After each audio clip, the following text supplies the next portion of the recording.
The American Revolution, in other words, is never finished. It must always be renewed.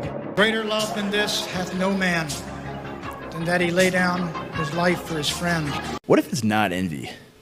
We must take back our cities, and take back our culture, and take back our country. God bless you, and God bless America. Well, Ernst, welcome to Contramundum, and thank you for doing this with us.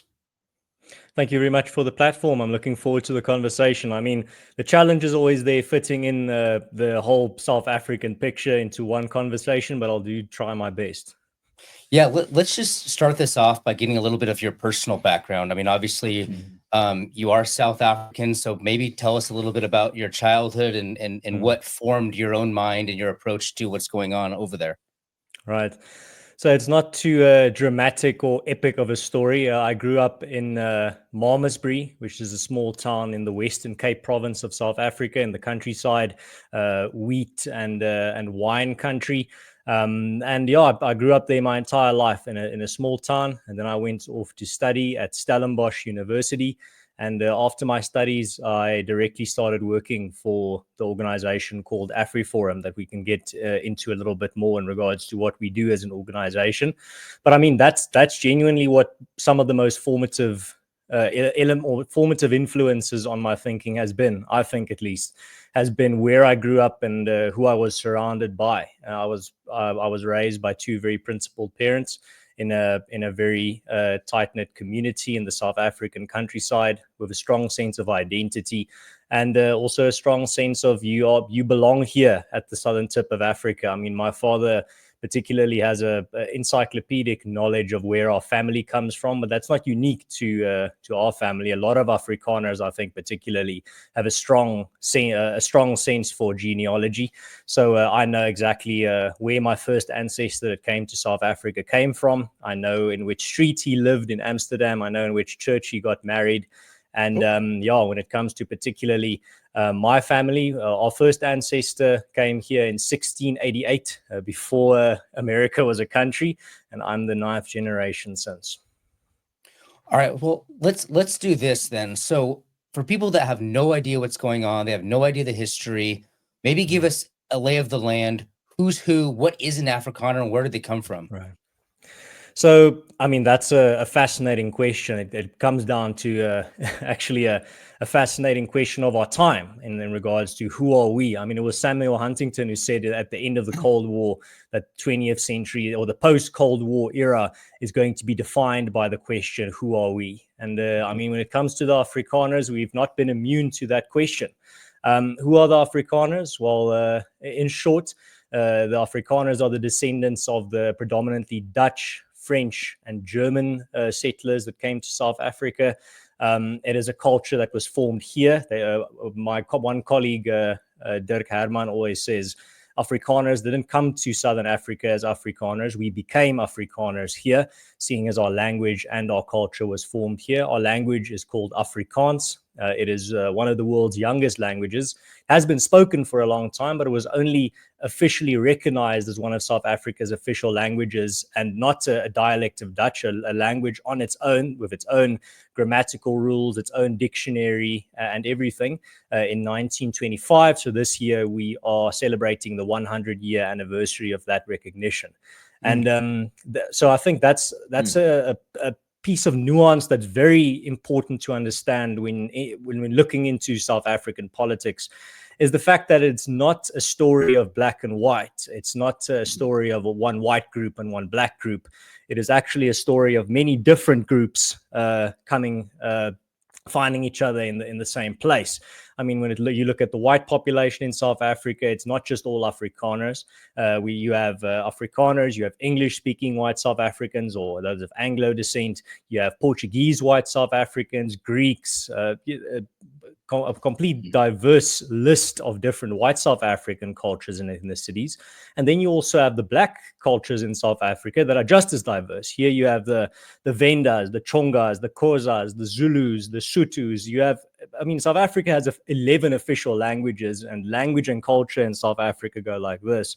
So, I mean, that should give you a little bit of a picture about how complex it is here. And then we haven't even started on the differences in religion, differences in culture, language, worldview. There's a reason why in political science they always say South Africa is not for beginners, and it's a challenge to fit all this into one quick summary. But I think that lays the groundwork well enough. So, like, obviously, there's a crisis. There's a series of political tensions in South Africa, and maybe these have gone back decades. But where would you place the origins of this? Or another way of asking this is, how would you characterize your own enemies? Where did they come from? What do they want? Who's funding them? Maybe talk a little bit about that. Like, you guys, you feel like you're under threat. You are under threat. You're under a serious political, economic, and geographical threat. Could you give us a little bit of the background about where those tensions started and who are the people groups or powers maybe that are opposing you? Right. Again, fascinating, complex question, but with a complex and fascinating answer. So, I mean, the story of South Africa, the entity, only starts in 1910. Before 1910, South Africa doesn't exist. There's a reason why South Africa has a name that sounds a lot more like a region than of a country. It fits in perfectly with regions like Southeast Asia, North America, East Africa, West Africa, South Africa, because it in many ways and characteristics operates a lot more and looks more like a region than like a country. I mean, South Africa is almost the size of the European continent, minus, I think, Spain and one other country. I think if you just Google, your audience can Google South Africa map overlay on over Europe, or even the United States, and you'll see, I mean, the United States is also massive. So I think the American mind grasps vastness a bit better than the European mind when it comes to South Africa. But I mean, at the end of the day, we have a national park in South Africa that's the size of the Netherlands. So that's the type of scale that you're dealing with here. And then you fill this massive landmass, this region, you fill with all these different cultures and religions and languages and races and ethnicities. And it's a recipe for complexity. It's a recipe for conflict. And the story of South Africa for at least the past couple of 100 years has been a story of how do you manage conflict within that incredibly complex situation? How do you, and it's a story of conflict between interests within that complex combination. So I think when it comes to particularly what do our enemies look like, and I mean, this is, whenever I go on some liberal radio station or TV station, if I talk about enemies, they'll zero in on that. And why are you talking about enemies? I mean, there's genuinely people out there that want to destroy the things that I love, and that those people I consider an enemy. So just to put that out there. Who are these enemies? Well, there's many different reasons or many different drives that drive them, but their goal is the same. They might disagree on means, but they do agree on ends. So I'm going to go into the ends because I think the reasons why are there's manyfold of them. The ends that they want to achieve is their answer to the problem of conflict in South Africa from the one side. And that is, I mean, if you look at South Africa and you see all this cultural, linguistic, religious complexity, how do you solve that? Well, one school of thought says you just destroy all of that diversity and complexity and you standardize everyone. I mean, it's standard imperial logic. I mean, if you're building a massive state apparatus, those subjects that you're going to be ruling over, you want them to be as standardized as possible, or as my friend Russell Lamberti says, as legible as possible for the machine. And then you don't want cultural diversity. Then you don't want ethnic diversity. Then you don't want religious or linguistic differences, because that creates a lot of complexities and problems for the machine's effective operation. So South Africa has been a story from the one side of different approaches to solving that problem. I mean, we've seen this, the British tried it, the Afrikaner nationalists tried it, and now the ANC is trying it. And all three of those forces failed. ANC is currently in the process of failing, seeing as they are still in power.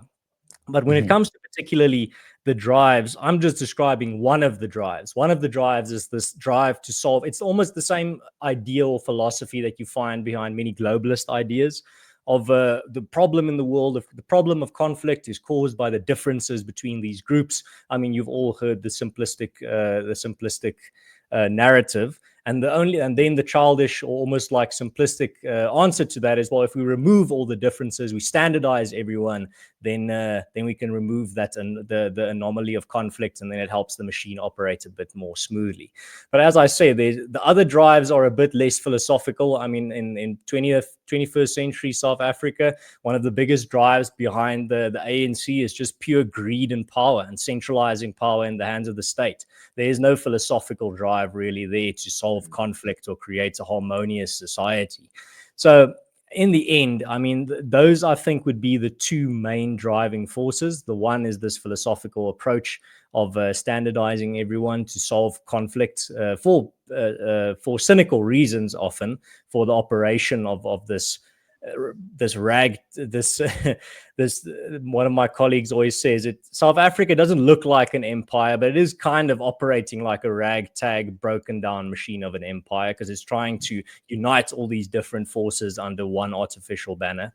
But when it comes to particularly the types of attacks that we're seeing, those attacks are always centered around destroying, for example, particularly my language of Afrikaans is one of the favorite targets of the government today. The Afrikaner culture is one of the other targets as well. But at the end of the day, I think there's an important distinction here, in that it is not even just because the Afrikaners are one of the main targets doesn't mean that we are the exclusive target.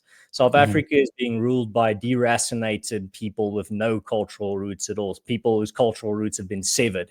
And the South African government has been, for the past 50 years at least, basically been a cultural shredder. They've not been doing anything to advance any of the indigenous languages, including Afrikaans, in South Africa. And they haven't been doing anything to promote cultural diversity in the true sense either. They've just been plowing forward with the centralization model of just accruing more power within the hands of the state, and not really doing anything meaningful for the cultural the preservation of the different cultures in the country. Actually, they've been doing quite the opposite. Yeah, I'm going to squeeze one more question in, and then I'll let my co-host Andrew. He gets to speak from time to time. But let me just ask you this one more question. Can you relate to us the regime in South Africa? Is that like a siloed regime, or does it have any relation or dependency on like United States of America or any of the other like Western democracies? Like, is it completely siloed, or is it sort of a proxy of what the United States sees as its own imperial vision? So when it comes to the South African government or the South African regime, it's pretty schizophrenic. On the one side, it has strong aspirations to slot completely into the BRICS sphere, but at the same time, trade-wise, it is absolutely and completely dependent on the Western world. Our largest trading partner may be China, but after that, it's Europe and the United States. And I mean, one of my colleagues mentioned this the other day. He said South Africa does more trade with the small country of Lesotho, that tiny country that sits like the pip of a peach in the middle of South Africa, than we do with Russia, for example. So even though we do have a lot of diplomatic and soft power relations with the BRICS countries, and we position ourselves geopolitically in that direction, South Africa, and by extension the government, is completely dependent to a large extent on the Western world and Western economies, in particular the United States. So even if there are strong aspirations within the government to completely decouple, go into the BRICS sphere, the economic situation just isn't feasible for that at the moment. Yeah, I guess since I get to ask questions now, what I kind of want to back up a little bit, just because like the average American, even like our listeners, I'm sure have way more knowledge of South Africa than the average American does. But even if you don't, you shouldn't necessarily be ashamed of that. No, I also just want to put that out there first and foremost. Like I don't blame your listeners or you for not seeing Yeah. South Africa as the centerpiece on the world stage. And I often encounter this of Americans being a bit apologetic about their lack of knowledge about South Africa, and I always have to reassure them, we don't expect you to be South Africa experts. We don't even view ourselves as particularly important on the global stage. Well, yeah. That being said, it is important, right? It is important to know, I mean, and we can get into that.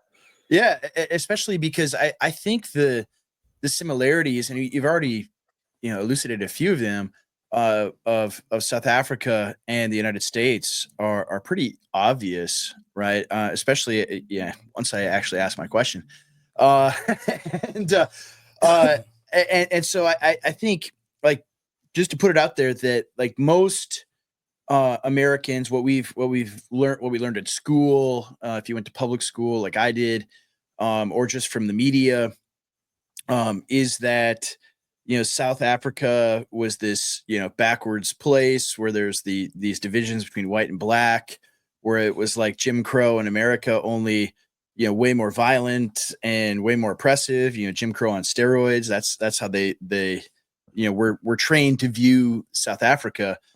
And most Americans don't even know, like, well, how did all these white people get in the southern tip of Africa in the first place? Like, where did they come from? I mean, the assumption is, well, they just colonized it and made all of the African slaves or something. So I mean, just even going back to the very first settlement of the British, of the Dutch, and the various European nations that came to South Africa, what was there when they got there, right? What is something that most people don't even know. So give us, a brief or even a long history lesson about South Africa. Why does it exist there? Where did it come from? Right. So in regards to that, I mean, again, fascinating question, but at the end of the day, difficult to answer in its entirety. When it comes to particularly the story of South Africa. So I think this is very important to understand. When it comes to South Africa, the best way, I mean, you can't put it on screen now, but I mean, I can give some homework to your listeners. They can go Google, they can pretty much Google the black population demographic map of South Africa, and that tells the whole story.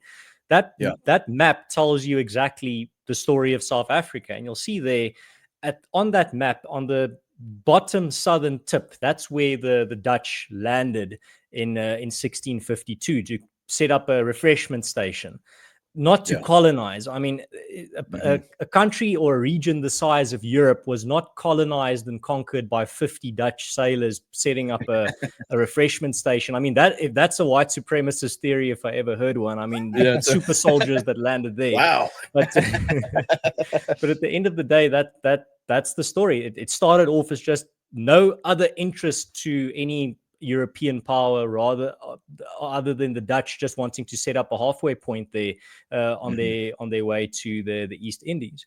Then also, who did they encounter there? Well, they encountered nomadic tribes, the Khoi and the San, who have no relation to the black population in South Africa, seeing as the black population are ethnically of the Bantu tribes, while the Khoi San are a nomadic tribe that are an ethnic group on their own. Their modern descendants are the colored people in South Africa, who are not considered black. They are an ethnic group on their own and a culture on their own.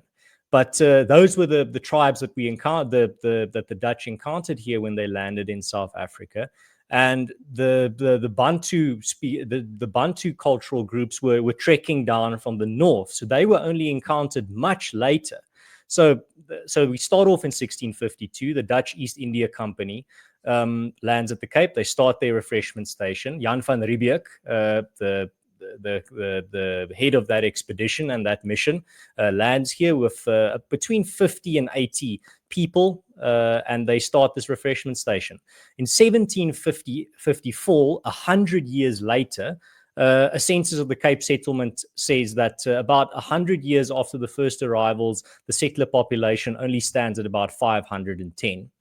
And then 1770, another 120 years after they landed, the first contact was made with the Xhosa people, who are the ancestors of the Black South Africans today. So for the first 120 years, there was no contact between the ancestors of Black South Africans and white South Africans. There was only contact between white South Africa, the ancestors of white South Africans and colored South Africans, and their ancestors were the Khoi and the San, these nomadic peoples. So what you see here is a separation of plus minus 1,000 kilometers between, I think that's, you'll have to do the math for me how many miles that is, but about 1,000 kilometers between the landing point at the Cape and at the Cape of Good Hope and where the first encounter with a black tribe happens. And as I said, if you look at that demographic map of South Africa, you'll see that on the one side, you have this green, dark green coloration. That's where the most Black South Africans live today. And then you have just this emptiness on the right. You can almost draw a line on the map dividing the country in two. Now, why is that? Because firstly, the Bantu migration is happening from the north. So they're moving down from the north. But then there's this cutoff point where there's just nothing. What happens there? Well, that's desert. After that point, you can't really sustain a large settlement of people without borehole technology. So you just have this line there where it stops the Bantu migration pretty much in its tracks. And you'll see there at the tip of this emptiness is where the Dutch settlers landed. They're down at the bottom, at the tip. So the next part of the story is 1795. So this is about 130 years late after the first landing. The British occupy the Cape, ending the Dutch East India Company control over the region. In 1799, about 150 years after the Cape first landing at the Cape, the Dutch East India Company is dissolved. One of my friends always jokes that the Afrikaners must be one of the few peoples in the world that was seeded by a corporate venture. But now this corporation doesn't exist anymore. Now the British take over at the end of the 18th century. And at the end of the 18th century, the Cape settler population stands around 26,000. Then after the annexation of the Cape by the British around 1806, if I remember correctly, a lot of stuff starts happening culturally. So firstly, the Boers, or now the descendants of Dutch, French, and Germans. The French are an interesting story, seeing as the French are the French Huguenots that fled to South Africa, fleeing persecution in Europe, a religious persecution. And that's my first ancestor was Piet Roux, Paul Roux. Paul Roux, a French Huguenot. So I have a French Huguenot ancestry as well. So the Boers start forming. A Boer and Afrikaner are synonyms culturally and ethnically. So the Boers or the Afrikaner culture starts forming here around the early 1800s, a proto-Afrikaner culture. There's not really a point where the culture just emerges. It's always this forming process. But what a critical historical event that coincides now with the annexation by the British Empire is Anglicization. So now, of course, as with any imperial administration, now you have to start speaking English. All the schools are going to start becoming English. The entire legal system that you've been using for decades, that's going to be changed to the British legal system. All the different administrative roles, the roles of power basically within this region are going to go to those loyal to the empire, not to Boers or Afrikaners. So the entire settlement here is turned on its head, which means that Afrikaners are marginalized politically, culturally, linguistically, and ethnically. So this pressure starts building up till you get 1838. In 1838, you have the Boers have reached a point of cultural alienation because that is irreconcilable. They can't fix the situation anymore. They're being treated as inferior second-class citizens under British occupation, and therefore they embark on what we call the Great Trek. The Great Trek is where tens of thousands of Boers trek into the interior of South Africa with limited knowledge of what they will encounter, and the driving force is basically we just want to get away from this this oppression, being treated as second-class citizens. And a lot of people say, oh, well, they were, it was because of the end of slavery, or that's the ending of slavery by the British Empire. That was not the main reason. That was what the narrative that the British Empire told, because then it gives a nice little moral justification on what's going on. These evil Boers, they're just not progressive enough, and now they're fleeing progress. No, they're being treated as second-class citizens in the only home that they have ever known, and now they're trekking into the interior. And one of the facts that disproves this narrative is the fact that a lot of these Boers that trekked were very well off. They left all of their possessions behind. Now, that's not what you do over the ending of slavery. That's what you do as an answer to an existential threat to your community and your culture. So they just start trekking into the interior. We call that the Great Trek, and the Great Trek had such an impact on the zeitgeist of the time that it was actually so. The British Empire was so spellbound by what they were seeing here, it injected the word trek into the English language. So, I mean, without the Great Trek, you would not have Star Trek. You would not be talking about Trek without that historical event happening. TJ would be sad about There's that. still a lot of history to go, but I mean, we can take a little break there, and you can first. Well, even like right there. Yeah, Ernst. Even right there, I think it's worth like noting, the similarities between American history and South African history, because at the same time that the Great Trek was happening in America, you have a similar phenomenon, and it isn't because of cultural marginalization and alienation, but rather you have this huge territory that had been purchased by the United States from the French that was more or less empty. That began to be settled, right? And like literally around the same time, 1820s, 1830s, 1840s. Same type of people as well.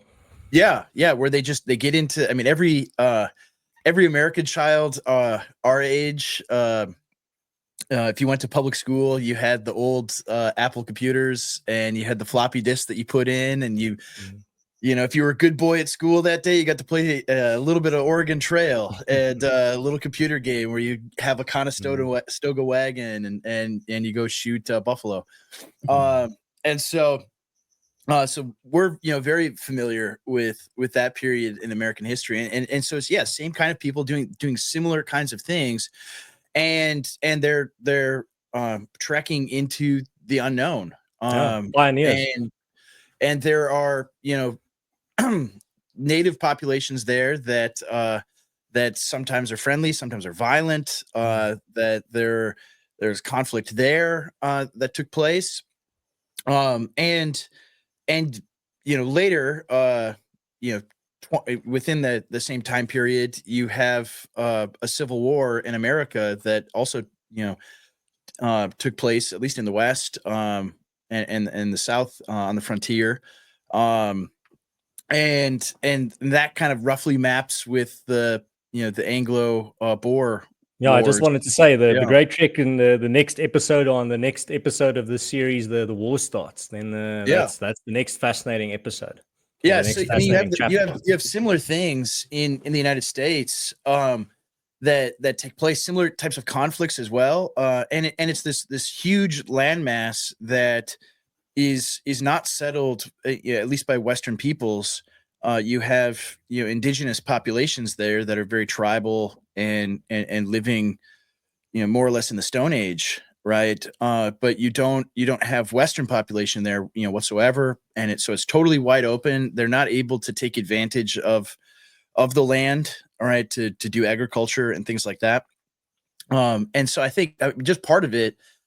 Part of the story of South Africa that I think many Americans don't recognize is there's this huge, vast expanse of land that people that the native peoples simply didn't have the technological capability to use that land, whereas the Afrikaners come and they are able to drill wells and make land that otherwise isn't fertile. Right, land that could be used, right, and so there's this open territory that is inaccessible to native peoples, and it begins to be settled. And so it's not, and so in the same way in the United States, right, there are, especially after 2020, you would have like these land acknowledgements, where I was in Minnesota. It was very popular to be like, we are standing on the land of the Mdewakanton Sioux peoples. Real real blood and soil vibes, yes. Yeah, somebody's anyway, right? And it's just because there's just tremendous guilt that we stole this land from these, like, well, no, we didn't actually. We negotiated treaties with them that, you know, sometimes the U.S. federal government reneged on and was not was not a good, you know, partner in those things. But overall, like, we give them money, they give us land, right? You have a transaction. No, it wasn't stolen, right? And I mean, that complexity is just completely ignored in South Africa as well. I mean, there's 3 ways in which land was acquired in South Africa: conquest, deals, and just empty land that was not owned by anyone. Now, it is a story that the story of South Africa is a story of all 3 of those playing out, but it's only the conquest that's being focused on. The many deals that went down are just completely ignored. They're not being taught for obvious reasons. Yeah, and it's the same way in America as well, where it's like, oh yeah, we make this treaty and both sides kept it, and settlers from Europe, you know, in the Midwest, largely from Germany and Scandinavia, come and they turn barren prairie that nobody had done anything with forever, and they turn it into civilization. And it's like, oh, you're actually supposed to feel bad about that and apologize and feel guilty that this happened. And it's like, well, no, you shouldn't. Why would you? Right? Your ancestors didn't steal anything from anyone. They didn't go around, you know, killing American Indians. They made a farm, right? Like that. What was so wrong about that? That's why the next chapter in the story is so important, because that's the story of the Afrikaners getting colonized by Europeans. Yeah, exactly. That completely just turns the entire narrative on its head, makes like leftist heads explode, because now they don't know how to react to this. I want to talk about that. What do you mean by that? Like when the Europeans came in and occupied Afrikaner space. So the Great Trek results in 2 major Boer republics being established. There were many smaller Boer republics, but 2 main Boer republics: the Orange Free State and the Zuid-Afrikaanse Republiek, or the Transvaal Republic, the ZAR. So these 2 Boer republics are created through, as I said, those 3 methods of land acquisition: empty land, negotiating deals, and conquest. And then these two Boer republics exist for many decades until the pesky discovery of diamonds and gold, the largest gold reserves in the world at the time. So now the Eye of Sauron kind of finds you again. You've just been running away from the Eye of the Empire. Then you find something very shiny and impossible to ignore, and then the Eye of Sauron finds you again. So then the first Anglo-Boer War happened in early 1880s. I'm not completely sure exactly. I think it's 1882, but I'm talking under correction. Very short war, very few battles relative to the Second Anglo-Boer War. The Boers won the first Anglo-Boer War. Britain was completely unprepared. It was a total disaster for Britain. And then in 1899, the Second Anglo-Boer War starts. The first, a lot of people argue, the first modern war, first truly modern war, a war that dragged the British Empire kicking and screaming into the 20th century from the 19th century. So many revolutions had to happen in the British Empire. That's all in the British military. It's also a fascinating history. I mean, I'll give you the little cliff notes because it really is something to look into. Firstly, the British military came here firstly with like cast iron pots and all this heavy equipment, and now they're fighting against like little militias riding around, commandos. I mean, that's where your word commando also comes from. Commando used to mean a unit of Boers in the Anglo-Boer War. Then the British adopted that term to mean, I don't know exactly what. Now today you use it to describe an individual in your military context. But I mean, the origin of that word commando comes from the units that the Boers were using in the Anglo-Boer War. But they're using very mobile units. It's the perfect example of a incredibly, almost to a fault, centralized force coming up against, to a fault, unorganized, decentralized force. The saying at the time goes, every Boer soldier was his own general. So that's the type of foe that the British are coming up against. So now they have to firstly, Dutch, like it's just like so much of Dutch culture and how forgive me for using this word, but like libertarian they are, where it's like, yeah, I'm just gonna do my own thing, and they're very, very decentralized and tribal and individually minded. Yeah. But sorry to interrupt. No problem. So that's one of the innovations. All the cast iron has to go, and it is replaced with like light aluminium and the type of equipment that you see today, like little foldable tools and everything. One of the other things is, again, the hyper centralization and bureaucracy. So in the Boer ranks, everyone does every job. So when there's trench digging, I mean, the Anglo-Boer War is also the first instance of like mass trench digging on that type of scale, which laid the foundation for the First World War a few decades later. All the Boers dig trenches. The British, on the other hand, every battalion has like 2 or 4 combat engineers that are tasked with trench digging. So when the Boers are done with their trenches, they're already done. The British are still everyone's laying back because it's not my job. It's the combat engineer's job. So that strangling bureaucracy also had to go. Another thing that had to change was the British came here first with like their traditional red coats. And on the African savannah, a red coat stands out like you won't believe. So that had to be completely overhauled with the khaki that you know today, the brown khaki. Those are just some of the examples. Also, one of the innovations that had to happen was there was no room for individual innovation. So you only follow your orders in the British military, and you stick to those orders no matter what. So you don't, if you're rushing at your enemy and you have to start taking cover, you didn't train to take cover because you've been trained to do, to shoot like in volleys. So you hear the signal, you stand up, you shoot your volley because you've been fighting like opponents that run at you with spears for how long. So you didn't have to innovate in that department. So the British military is fighting with like little volleys, and the Boers are just decentralized. Everyone's behind like a tree stump or using cover, using the terrain to their advantage. They just listen for the signal for the volley, so they know who's going to stand up, and then they can just shoot the enemy when they hear the signal. That all has to change as well. A lot of stories of the British not knowing their environment, charging at Boer positions, and then they get shot at and come under fire. They take cover behind ant hills, and then the ants start going up their clothes, start biting them. They can't stand up or they're dead. Horrible situation. So it's just incredible, like trial by fire, crucible scenario for the British Empire, going up against a foe that is actually outsmarting them and outmaneuvering them, and they have to overhaul the entire model, basically, of warfare.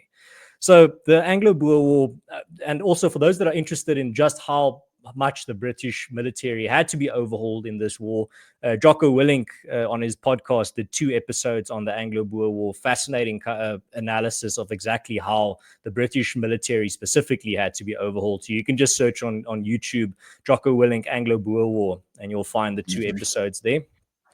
So the Anglo-Boer War starts in 1899. I think in the first year, both the Boer capitals of Bloemfontein and Pretoria are captured. And playing by conventional rules, the British Empire declares, well, that's over. We've captured your king on the chessboard. And the Boers are like, we're not playing chess. And the war continues for another 2 years, where the Boers then abandon their mission of defending their capitals that have been captured, and they just go into full-on guerrilla war insurgency mode for the next 2 years. Fascinating stories from how that also, I mean, now the British Empire are fighting a insurgency guerrilla warfare opponent that they have no idea how to deal with, blowing up bridges, destroying infrastructure, ambushing, and highly highly maneuverable and mobile. So, and living off the land, living in the veldt, having immense knowledge of to survive out there. So now the British had budgeted for the war to last 3 months. It had ended up lasting 3 years, nearly bankrupting the empire. And it's becoming a massive embarrassment for the empire, because now they're becoming the laughing stock of Europe. They can't defeat these people that they've been painting as these backwards barbarians, and they're just stuck there in Africa fighting this incredibly frustrating opponent. So what's the next thing they do? Well, they introduce a total scorched earth policy, which pretty much means, firstly, we're going to burn down every single Boer farm that there is. We're going to kill every single livestock that we encounter. There will be nothing left. We will destroy every crop that we find, and all the women and children that are left behind on those farms we will take and put into concentration camps. First concentration camps, by the way, not the most famous ones in the Second World War. Yeah. So that pretty much breaks the Boer spirit. Then that is the end of the Anglo-Boer War, because now that spells the end of the war. Seeing as, well, firstly, you're cutting off the only source of refreshments and supplies for the Boers, their farms. And then secondly, you're cutting them off from their will to fight. They're fighting for the preservation of for existential reasons, to protect their families and those that they love and what they love. And now their families, their women and children, are dying by the thousands in the concentration camps. More women and children died in that war than soldiers on both sides combined. It was a horrific strategy, but it worked in the end. Unfortunately, that's total war for you. And it also, as I said, it is one of the wars that lays the foundation almost as like a foreshadowing for the century to come. And that war was a colonial war in the sense that it was the colonization of both the Boer republics. Both Boer republics are destroyed, and in 1902 the Boers surrender. And in 1910, the Union of South Africa is created, merging the British Cape Colony with the two Boer republics and other territories, creating the entity that is South Africa today. And that's at the very start of the 20th century. And in that war, Holland and Germany they weren't overtly supportive of the Boers, but and you could correct me, but they were at least sensitive to the conflict and to what was happening to the Boers, and there was organized effort to send them money, arms, things like that, but not officially by the government. As far as I understand, and I'm talking under correction, I'm not aware of any financial or military support from the Dutch side. From the German side, there were weapons and monetary support sent, but from the Dutch side, it was pretty much abandonment of the Boers and the Afrikaners. And I mean, they didn't send troops or anything to support the Boer republics. And that also, the German support in that war also has a massive effect for the century to come, because now, only a decade later, South Africa enters the First World War on the side of Britain. And now Afrikaners have to go fight on the side of the empire that put them in concentration camps. So it creates immense internal strife and pressure and stress and tension, which leads to pretty much what we unofficially call the Afrikaner Civil War in 1914 with the Maritz Rebellion, which is pretty much an internal rebellion among Afrikaner ranks over, among other things, the support for whether they should fight on the side of Britain or not during the First World War. Second World War, same issue. Again, you have still the same wounds still being hotly debated among Afrikaners in regards to fighting on the side of the empire. And the end of the Second World War, it's no coincidence that the end of the Second World War coincides with the rise to power of the National Party in 1948, which institutes the apartheid years since 1948 to 1994. It is in 1948 pretty much signals so up until 1948, the side of the debate that sided with we need to fight on Britain's side for, I mean, there's a whole long list of what their arguments were as to why, that side had been dominant. But then after the Second World War, the other side kind of wins. Like, we're not going to be fighting any more imperial wars for Britain. We're now going to chart our own course. And that's how you get the rise of the National Party in 1948 when they take power. I mean, I'm reducing an incredibly complex history to like a little primary school, high school level history lesson. But I mean, this is more than most Americans get exposed to anyway, so I'm not too worried. Yeah, that's really good. And just to clarify, the National Party was largely represented or representative of the Boers and Afrikaners, and particularly the Afrikaner farmers and working class. Okay. So it's this mixture. I don't want to do work for the left, but there are similarities between what we see in regards to the left in South Africa, in the South African context, pretty much just alienating large swaths of Afrikaners, because the left is constantly fighting against Afrikaner interests, and then the Afrikaner working class basically defects to the right, and then you get the rise of the National Party. The National Party is not an elite party by any means. It is a party backed by the farmers, the industrial workers, railway workers, that type of class. So was a lot of the justification for the National Party, was that directed against the British Empire? Well, as I said, myriad of reasons. One of the main reasons was, again, this existential threat that's always in the background. Let me just check something here, because there's a fascinating quote by Milan Kundera exactly about this phenomenon that I'm describing. I'm just going to get it here. Here we go. So the quote goes something like this. So Milan Kundera, the Czech writer, I mean, also representative of a minority community in Europe, he wrote, and I quote, "Small nations, the concept is not quantitative. It points to a condition, a fate. Small nations lack the felicitous sense of an eternal past and future. At a given moment in their history, they all pass through the antechambers of death. In constant confrontation with the arrogant ignorance of the mighty, they see their existence as perpetually threatened, or with a question mark hovering over it, for their very existence is the question." And that's, if you understand that quote, you understand the Afrikaners pretty much for the previous century and still in the 20th century. There's never been existential security for the Afrikaners since the destruction of the Boer republics.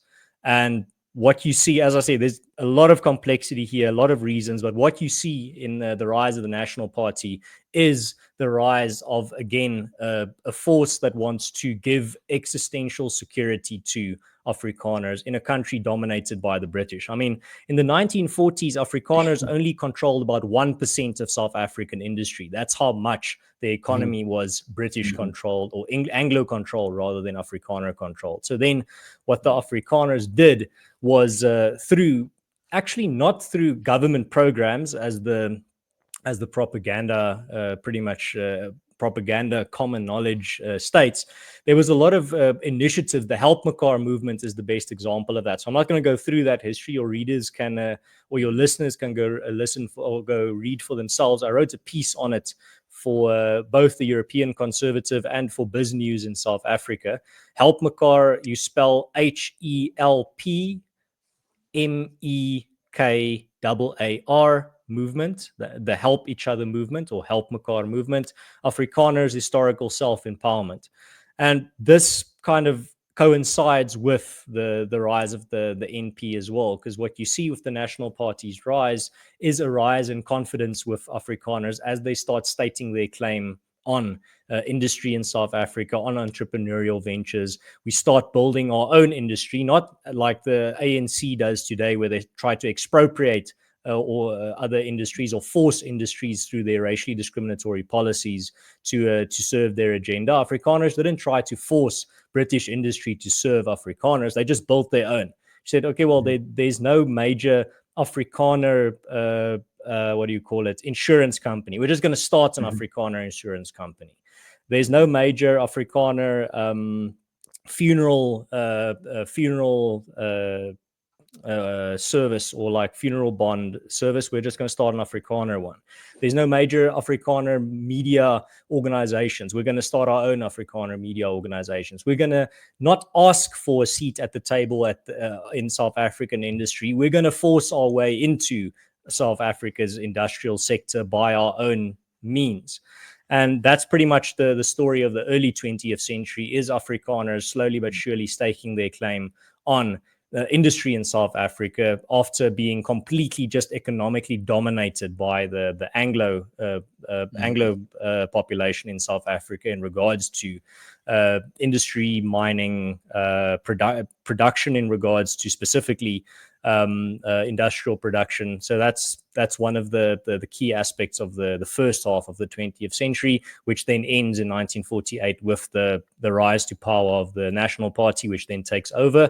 And then you have the apartheid regime, or the National Party rule, from 1948 to 1990. Not 1994 is when it officially ended, but let's say about 1985 is when the most serious reforms started. Apartheid was pretty much being dismantled already. So in the 1940s and 50s, I mean, the British Empire was basically in a state of retraction, right? It had suffered during World War II. It never recovered. And the United States basically took over the role of the dominant power player in the Western Hemisphere. So we know what the Afrikaners and the National Party thought of the British. What did they think of the United States? Like, you know, were we taking up that mantle as like the primary enemy of the interests of the Afrikaners? Well, I can only speak anecdotally. I've not really read too much into the history of Afrikaner perceptions of the United States, but in my experience, there's always been a fondness of America and admiration for America. Afrikaners have always seen themselves in America in many aspects: the pioneer spirit, the almost like stubbornness to a fault in regards to when you know you're right, you're not going to compromise on a position, fighting for your own place under the sun, not wanting to live under an imperial thumb. A lot of this stuff really is, inspired the Afrikaners. The American Revolution inspired a lot of Afrikaner thinking as well. And a lot of Afrikaners read a lot of literature coming out of America at the time.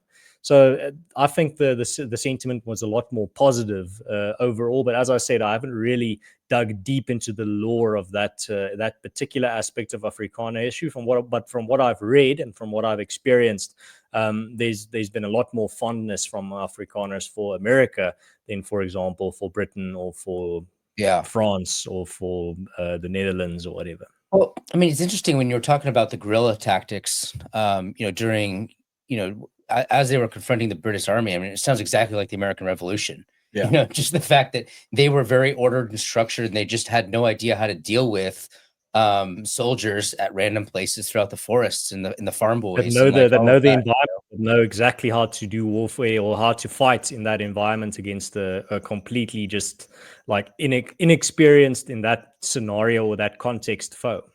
Yeah, exactly. So, I mean, one of the things I'm curious about is like eventually things went down a dark path, and I don't know where that is. I mean, when you talk about apartheid and the breaking apart of that, I mean, do you place that sort of in the 80s and 90s?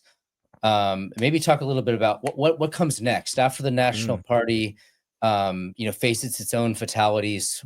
What begins to happen then? So, firstly, what happens is the National Party crumbles and falls apart as an Afrikaner institution or a center of Afrikaner political power almost overnight. I mean, by the dawn of the 21st century, the National Party has been completely disbanded, and those that are still in politics are among the ANC ranks. Not, I'm sorry, what year is this? Benches. Is this the 80s? This is the 90s, after 1994. Right. Okay. So there was a government of national unity that was formed after 1994, and with some administrative roles still given to National Party officials, but then a lot of them either left politics, the party fell apart, and those that stayed in politics stayed within the ANC. So what is the story of the post-1994 South Africa for the Afrikaners? Well, it's a story of spending the entire half of the previous century plugging every cultural institution that you have into the state, because you now have power over, you now have control over the state. So of course the temptation is there now to every educational institution, every community institution that you've built out of nothing, not with state help, to plug it all into the state that you now control, to give it like this nice little boost, which the Afrikaners did for the second half of the 20th century, putting every single facet of our society into the hands of the state, giving that responsibility up to the government, whether that be cultural preservation, basic community maintenance of your community and building a future for your community. All your eggs are now being put in the state basket, because Afrikaners had now for the first time in our history become like statists, state builders. So what then happens in 1994?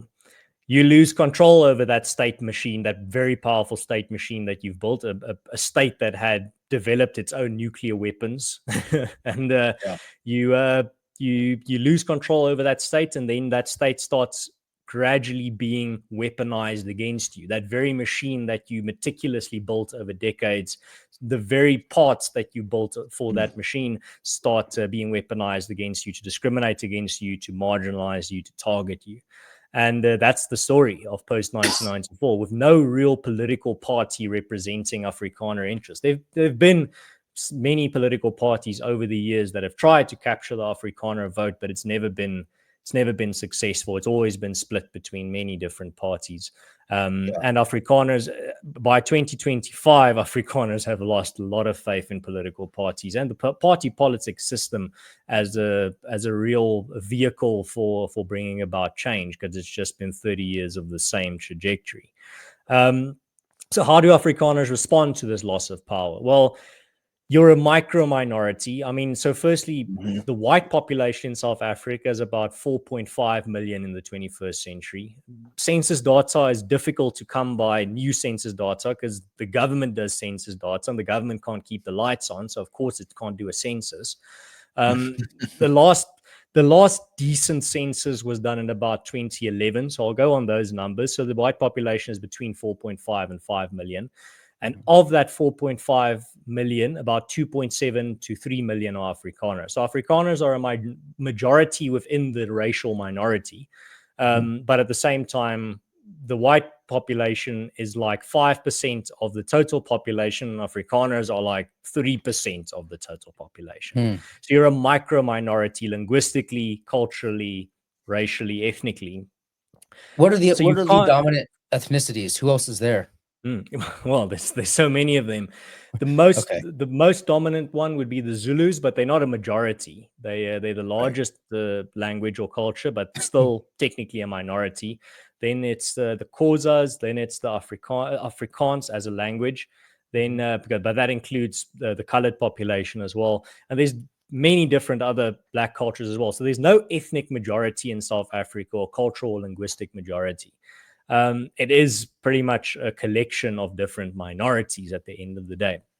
So what is the situation that the Afrikaners find themselves in? Well, they've got no political power anymore. They've got no control over the state in any way. They're being targeted by the state, actually, pretty directly.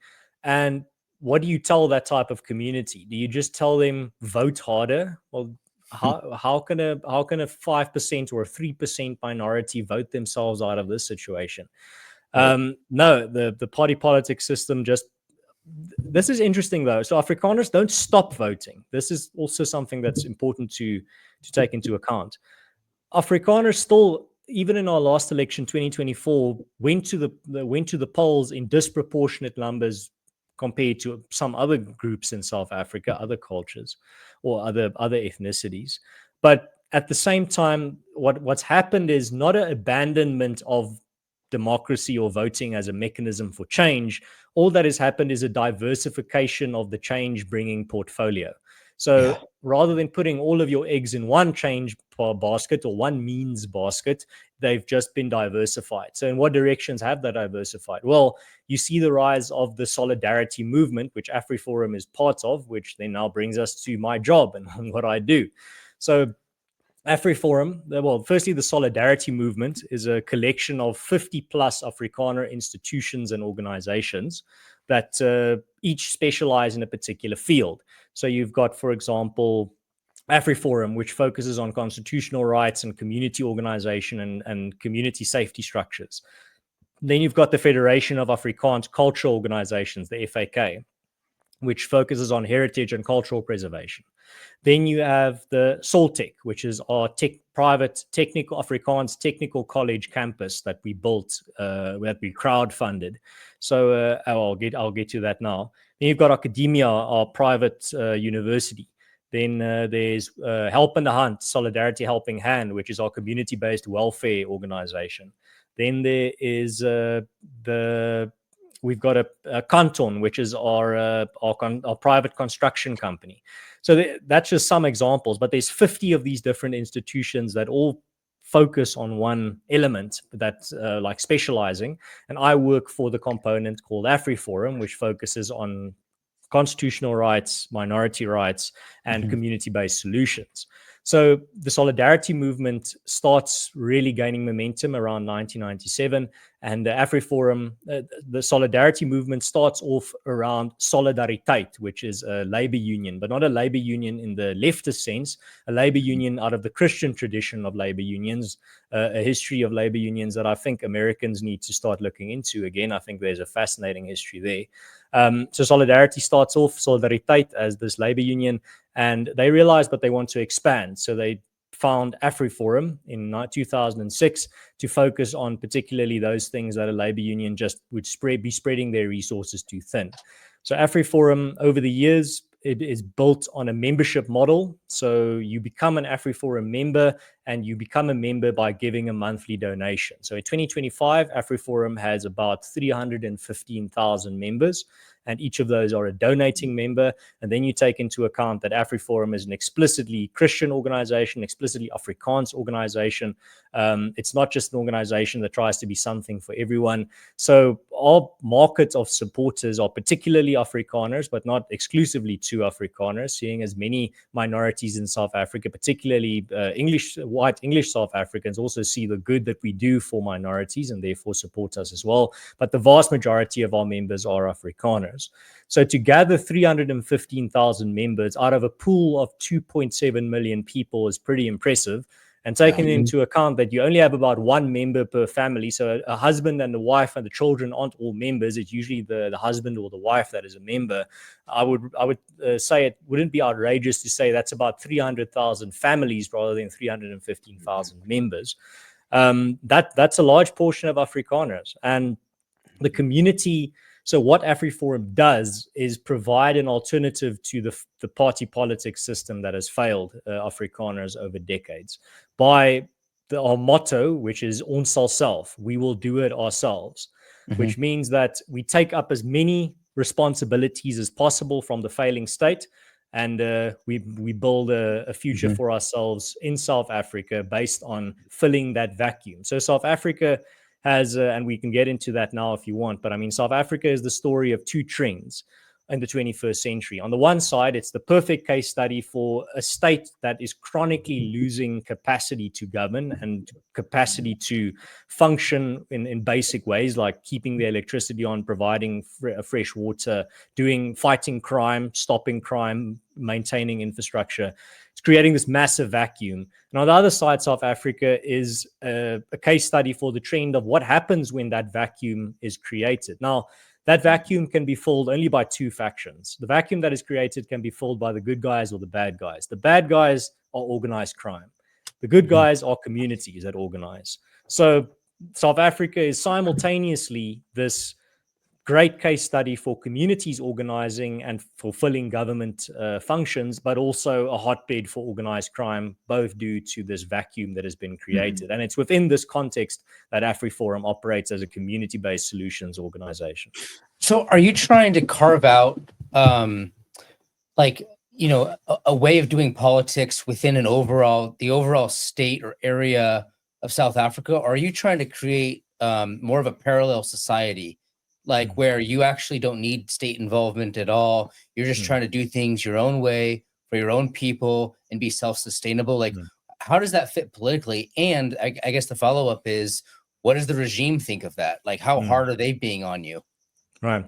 So we have a word or a term for what we do. It's called state proofing. So our whole mission is to state proof our communities. And that means becoming as independent of the government as possible, not being dependent on the government for as many responsibilities as possible. I mean, one of those examples would be security. So South Africa has a massive crime problem, massive farm murders problem. So how does AfriForum respond?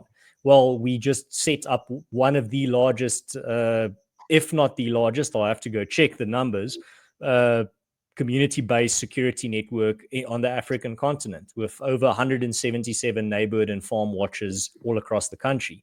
And this is not your grandma's neighborhood watch with like pepper spray. These are well-equipped and well-trained people that are fighting well-equipped opponents and enemies. But to great success. We've stopped many farm attacks. We've caught many criminals. We've made communities safer, and that's happening all across the country. So that's just one of the examples of what we do. The other one would be our branches. So we have 170 branches all across the country, and those branches organize the community, the AfriForum members in that community, and they do everything from plant trees, filling potholes, maintain infrastructure, solve the problems unique to that community where the government is failing.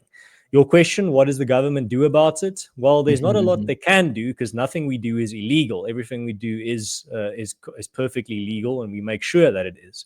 And the only thing that they can really do is attack us and smear us as racist and evil and unprogressive or whatever.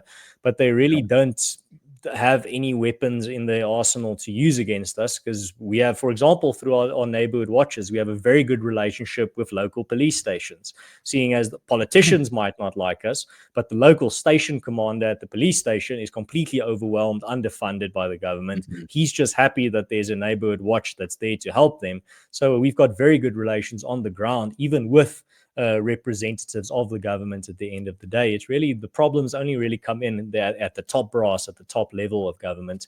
I mean, we have a delegation in the United States at the moment, 4 of my colleagues in the Solidarity Movement, to spread awareness and the truth about what's happening in South Africa, particularly in regards to the race laws and the expropriation of property through the Expropriation Act, the threat of expropriation. And today the police or the Hawks, which is the special unit that investigates unique crimes, announced that there's been treason charges that were laid against those individuals. So we'll see where that goes. But at the end of the day, in the United States right now, they're in the United States right now. Yes. Oh. Goodness. Yeah, I mean, I was going to ask you about that. I mean, so the right wing in America has been paying particularly close attention to what's going on in South Africa recently, and even the Trump administration is starting to turn an eye toward it. So, like, do South Africans, I mean, you guys in your organization, do you have any opinion on like the awareness that's happening across the Western world and the Trump administration? I mean, do you appreciate some of these trends, and do you think it'll be helpful in the future? Well, what I can say from recent news is the executive order that Trump signed was an absolute godsend to Afrikaners and South Africa in general, because it puts very welcome pressure on the South African government that has been pushing destructive policies for years, especially in recent months. I mean, it's now threatening private property rights in South Africa, openly stating that it is pursuing a mission of expropriating property without compensation. So I'm very glad, and AfriForum and the Solidarity movements are very appreciative of the fact that Donald Trump has now put a spotlight on the South African government. And it's a type of recognition that Afrikaners have, and many minority groups in South Africa have been waiting for a long time. It's very welcome, and it has a immense positive effect in regards to curbing the government's arrogance and the government's confidence. It's pretty much just, even if Donald Trump had just posted on social media, "I'm watching you," and added the South African president, that would have also been an incredible development, a very positive development. But he's gone even farther, and I'm very glad for that. The pressure is absolutely needed. And the ANC has proven once again that it just has absolutely no immune system to international criticism.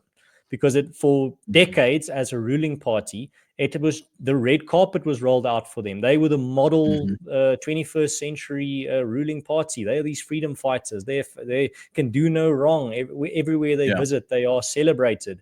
And then they just took all that goodwill that appeared, and I don't blame them for thinking that it was infinite, because it appeared that it was infinite, and they just burned through it as fast as they possibly could, until we got to 2025, and now they're just running on like the fumes of Mandela and rainbowism and the 1994 miracle. Now they don't know what to do. Now they're like a child raised on only compliments, and at the age of 35, he encounters his first scathing piece of criticism, and he just shatters. Yeah. Like, I mean, you talk about like all the land appropriation and the farmers that are under, intense heat by the government there. What do they want? Is it just, do they just want resources and material, benefits for their own power? Or is this ideological? Is a lot of this like racial animus? Like what's driving the regime against you? Well, I'll take an educated guess. I can't literally peer into their hearts, but there's a combination between the two. On the one side, you just have raw pursuit of power. It's the pursuit of what they call the National Democratic Revolution, which is pretty much just an old Soviet theory that the ANC co-opted for themselves and still use to this day. I mean, they are, as a party, pretty much still firmly in the Cold War. They still call each other comrade, unironically. And the president does speeches in front of like posters of like the hammer and sickle in the background. People ask me, that's a poorly photoshopped photograph. I'm like, no, it's real. The president doing like a speech with like the hammer and sickle behind him this year or last year. That's the type of government that we're dealing with. Literally having a minister of finance in the past that was a member of the South African Communist Party. That's par for the course in South Africa. So when it comes to particularly what's driving this, on the one side, there is ideological radicalism. They are genuinely just rabidly ideologically purist and extremist leftists within the ANC. But then also there's just, on the other side, it's just cynical pursuit of power. It's just power politics. The best way to centralize power is through getting control of as much land as possible. And land is an incredibly potent political tool. All you have to do in a country with 44 or about 43% unemployment by the expanded definition. They always use the non-expanded definition, but that's absolutely just a sneaky tool to hide the real direness of the situation. For your listeners that maybe don't know, the expanded definition of unemployment includes those people that have given up looking for work. But I use the expanded definition because that's more accurate. With South Africa's unemployment rate sits at about 44%, youth unemployment rate at 66%. So what do you do in that type of situation as a ruling party that's clinging on to power? Well, you make as many promises as possible, baby. And you make one of the biggest promises you can make is land. So there's a reason why South Africa, the ANC and ZANU-PF of Zimbabwe follow a very similar pattern. When times are good and your party support is high, there's no talk about expropriating property. Everything is fine. Free market, liberalism, checks and balances. But then when the ship starts getting shaky, when problems start arising, then all this talk about expropriation starts coming out. And in South Africa, just as with ZANU-PF in Zimbabwe, when the ANC really started losing support, they started most rapidly pursuing the mission to expropriate property without compensation. I mean, this is a political party that still hails Robert Mugabe as a hero to this day. I mean, that's the context that people need to understand when the ANC tries to convince Americans particularly, no, we respect private property rights. We would never do that. What do you think of Robert Mugabe? Oh, he's a hero of the revolution. That's just incredible. I think,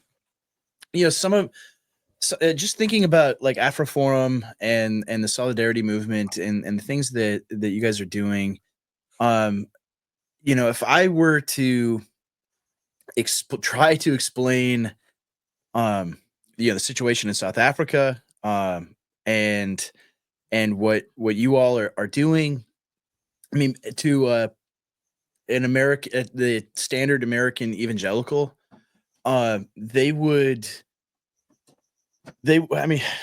What do you think, CJ? They would probably I think you're exaggerating. Well, one, that you're exaggerating how dire the situation is on the one hand. And on the other hand, they would say, well, why can't these people just get along with everyone else? Right? Why? It seems like they're racist because they have identity as an ethnic group among all the various ethnic groups.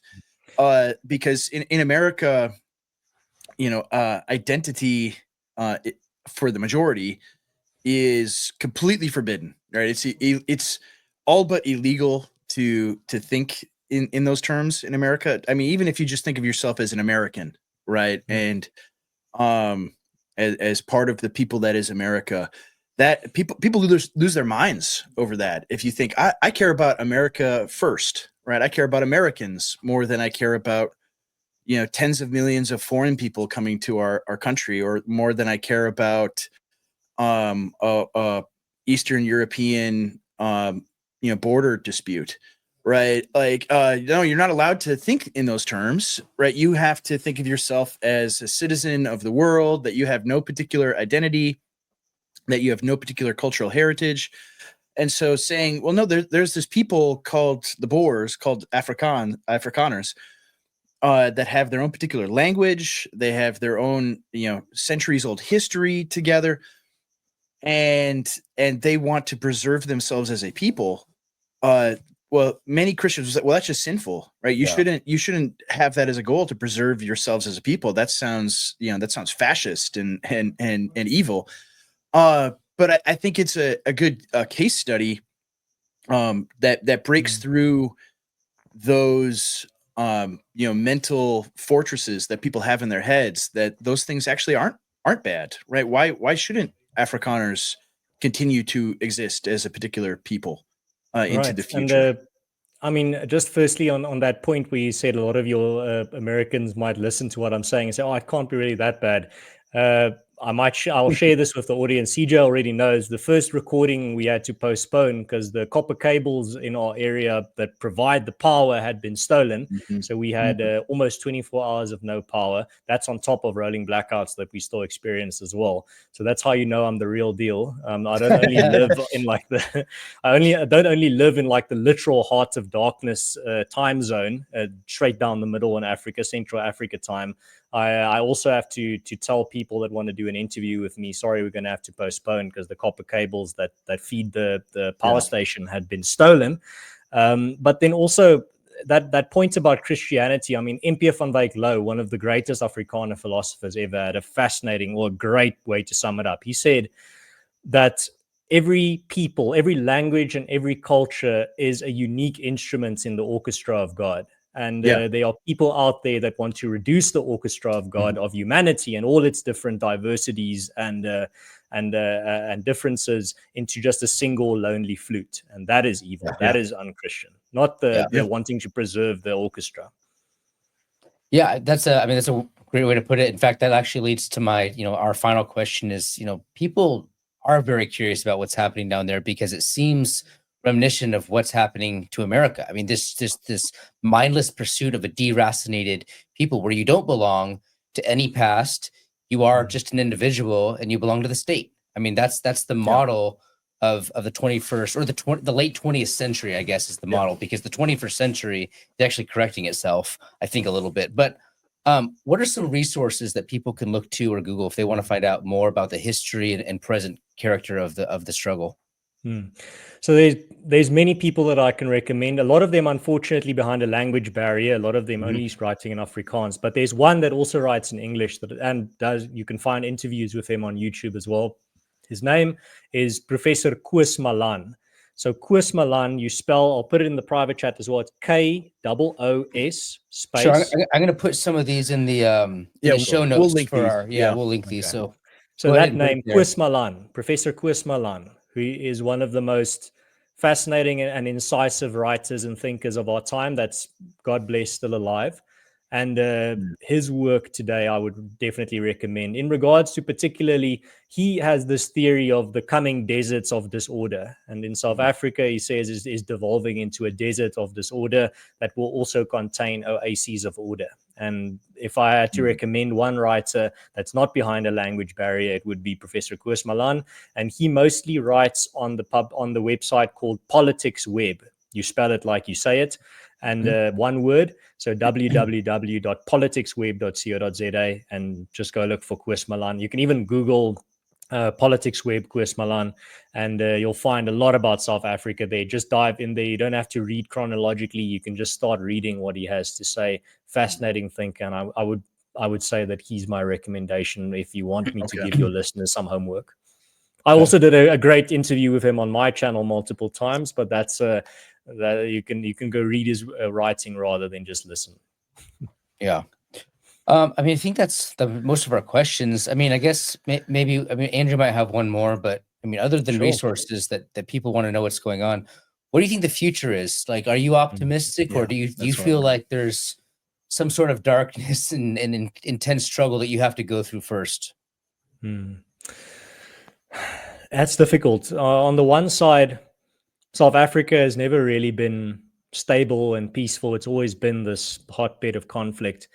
And unfortunately as well, I mean, I always say if Afghanistan is the graveyard of empires, South Africa is the laboratory of empires. Unfortunately, a lot of social and engineering experiments have been run in South Africa for over 100 years now.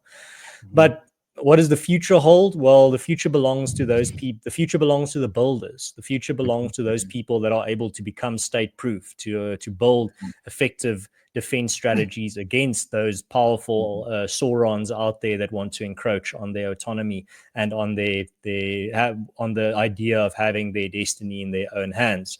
It will, and I mean, this is why I also would recommend. It's definitely someone Oren McIntyre's book, The Total State. I think he makes a great argument at the end of what should be done for the future. In my review of his book, I said it is very heartening and refreshing to see that American thinkers are coming to the same conclusions that Afrikaners in the 21st century had come to, and that is the conclusion that in the end, the future belongs to those people who can firstly build alternative power centers of power through metaphorically capturing castles or digging trenches, but at the same time also those that can answer the question, who are we? That question from Samuel Huntington that I referenced earlier. And then thirdly, those people that can take up as many responsibilities as possible and not put all their hope and all their eggs in the state basket. Doesn't mean you shouldn't wield state power at any level. Shouldn't mean you should disband the state and the state is evil and that whole libertarian line. Just means you as a community, not you as an individual, to take up as many responsibilities as possible. I mean, homesteading can be a solution for a family or an individual, but you can't save a people or a culture or a civilization through individual efforts like that. You're going to have to organize. You can't just put solar on your roof, buy a gun, and go live somewhere in the wilderness. You're going to have to organize with other people. I mean, that would be my cold water to the face to many Americans as well, is that you can't do this alone. You're going to need a team, and you're going to have to organize with like-minded people. And that's going to have to be in the world of politics, but also outside of the world of politics. Diversify your change portfolio. Don't just focus on one avenue. You know, we uniquely appreciate that answer because that's exactly what we're doing. I mean, America itself has gone down a very dark path, and our entire response to that has been to, focus our families into one region, right? You're not going to save the world, but if you can, create a bastion, a place for yourself and your people, and do that in one specific area, that's exactly what we're doing. And so I was actually surprised in this whole conversation how analogous it is to the entire American experience. Yeah. And even your set of solutions and what you're doing with the solidarity movement, it's exactly what we're doing, in its own way. Yeah. Yeah.